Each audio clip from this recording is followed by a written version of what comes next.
Well, I'd have to say it's definitely summer here today, and I know in southeast Wisconsin we're going to get into the mid-90s with a heat index above 100. So everyone who wants to talk some hot weather out there, they just got to look out their own backyard.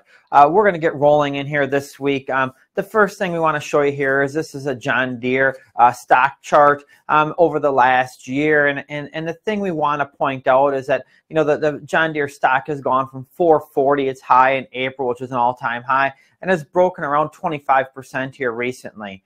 If we look at another agricultural company, this is Nutrien. They're based out of Canada. They're the world's largest potash producer, and they're the third largest producer of nitrogen fertilizer. And just like John Deere from their April highs, Nutrien has also broke back around 25%. As we look towards the lumber market, that's one that's probably had the biggest decline in here recently. That's dropped off about 60% from the March high. And as we look ahead here, now we're on the gold market, and gold hasn't gone down quite as much, but we've seen a 10% break there. On the next slide, we're showing the S&P futures, and that's broken around 25% since the first of the year high.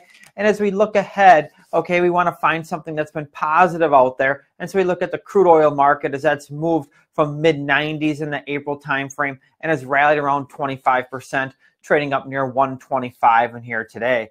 The strongest market of them all, though, has been gasoline futures, as that's rallied from around $3 in April up to $4.20 right now. That's over a 30% rally. And we want to step back here, and the big reason why we bring this all up is showing you that these markets, are kind of moving in opposite directions in here right now. We have some strong markets out there, but those tend to be very few, and we have some that have been extremely weak. But the thing that has our attention the most is over the last 3-4 months, how much these markets have moved. I mean, there's nothing to see prices move 10, 20, 30%, whether if you want to pick out a bullish one, like what we're seeing on unleaded gasoline, or if you look at markets that have been a little more negative, looking at a John Deere stock or looking at S&P. Lumber might be an outlier down 60%, but that has our attention, and we need to respect that. We're bringing all of this up as we just kind of want to start a baseline in here when we look at corn, soybean, and wheat prices. So if we put corn at $7, soybeans at 15, and wheat at 11, that's the yellow line going across there. This just shows you how much of a swing it can have if it's a 10, 20, or 30% move. I mean, you just look at a 30% rally from $15 on beans takes us up to $19.50. But on the other hand, if it breaks like a John Deere stock and we go down 25 to 30%, you're looking at $10 to $12 soybeans. When we take a step back on this whole thing and take a look at it, our read right now is either corn, beans, and wheat are a little bit too high, or John Deere and Nutrien stocks are more of a buy in here right now. Our whole point is volatility is in this market, and as we move into weather in here right now, we fully expect that to continue. The other thing we need to remember is that volatility in these markets can swing both ways, okay? We've so much seen it on the higher side of it, and also can break lower, and we've definitely seen evidence of that in some markets out there.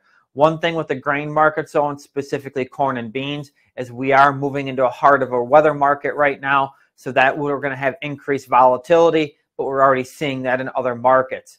I mean, the one thing we've got to do is look at managing our risk, whether if you're an end user or a producer. We think a big thing right now is that producers really need to start looking ahead to 2023. If we pick out a commodity going to 2023 that we think might be a little more overvalued, that's probably wheat at $11. We just think that $11 wheat is going to get a lot of acreage. 2023 corn and beans also need to be considered as well.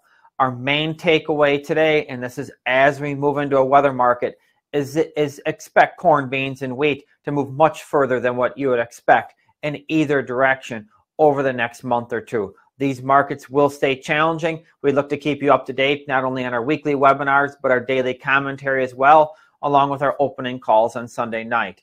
Any questions or concerns, please get a hold of us. Have a great day.